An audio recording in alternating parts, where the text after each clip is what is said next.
Hey everyone, RRollergod here. And I got a message from DJ Luminate. And he's asking, what is Scratch Live and how does it work?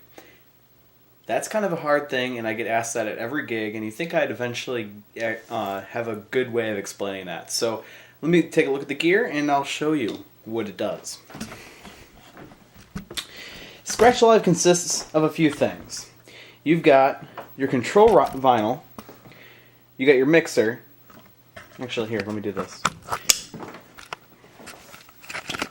Yeah, you got your control vinyl, you got your mixer, and you got your Scratch Live box, your MP4, your SL1, your SL3, or your TTM57SL. Now, you're probably asking, what the hey is all that stuff? Well, right here, this is an SL1. This is known as the Scratch Live box, or if you like saying it the wrong way, the Serato box. That was the first thing that was released from Rain. It's made by Rain, and Serato is the person that is the company that made Scratch Live. Scratch Live is the baby of the two companies, Rain and Serato, coming together and making Scratch Live, just so you know. Anyway, so you got the SL1, the SL3, which is released today, April 1st, which I don't know much about that just yet, but it was just released, and it sounds pretty cool. So you got that. SL1, you have the TTM57SL, which is the Rain mixer that has the SL1 built inside of it. And you also have the MP4, which is a rack-mountable mixer with the SL1 built inside of it. You could do any of those and they all do the same thing, except for the SL3, because like I said, it does something a little bit different, and it has third deck capabilities. Let me open up Scratch Live on my computer.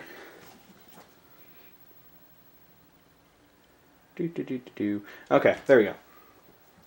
Scratch Live has deck A and deck B. That corresponds to deck A and deck B. Over here at this box, you have your turntables both plugged into the back, and then they have cable, or they're plugged in right here, and then you have a line and a phono cable if you use turntables. If you see DJs, it's two line cables that go to each channel. Now, I'm not 100% sure on why it's wired like that or how it works like that, but wiring-wise, you got that. And what it does is on this control vinyl, I don't have my stuff turned on, but on this vinyl, nothing is playing at all. There's no music on here. It's just a single tone. And actually, here, I'm going to try to boot up my stuff. And I feel like doing this all in one take, so I'm sorry, guys, but I want to do this all in one quick take.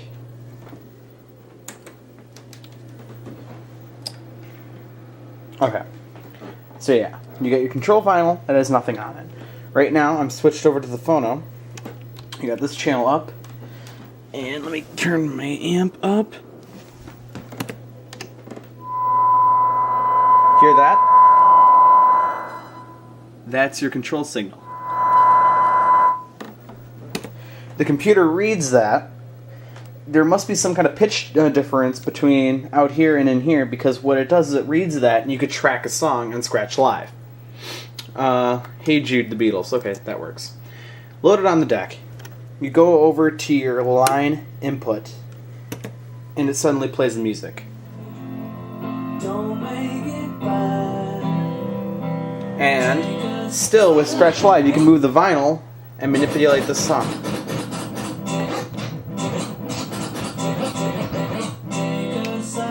And you could do all your EQs and stuff because the mixer reads it as a normal signal. Everything with the digital control vinyl and all that, that all goes through the box and it goes through the computer.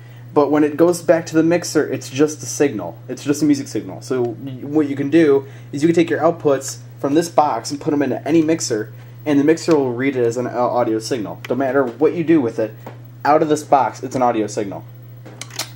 You could also do fancy stuff with the mics, but I don't feel like explaining that in this video. Maybe in the future, but yeah. Now, software-wise, let me get the tripod for this because I could get a little more in-depth with this.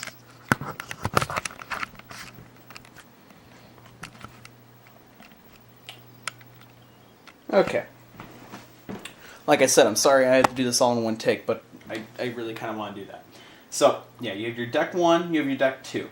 You also have hot cues and all these little options up here and stuff. And right now I'm running in relative mode. You have absolute mode, you have relative mode, and you have intelligent mode. Absolute mode is when the computer reads the vinyl, the control signal, as if there was really a song on it. So if you went down to the vinyl and you wanted to play a minute into the song, you want to play 2 minutes in, you jump the needle a minute in on the record, and it plays that. I can jump around, and it plays it as if the song was really there. Now you can also have relative mode, which is really nice for the club DJs and such, because what it does... Get this lined up. Okay. It plays it straight from the computer, and if the needle skips, it continues playing from that spot.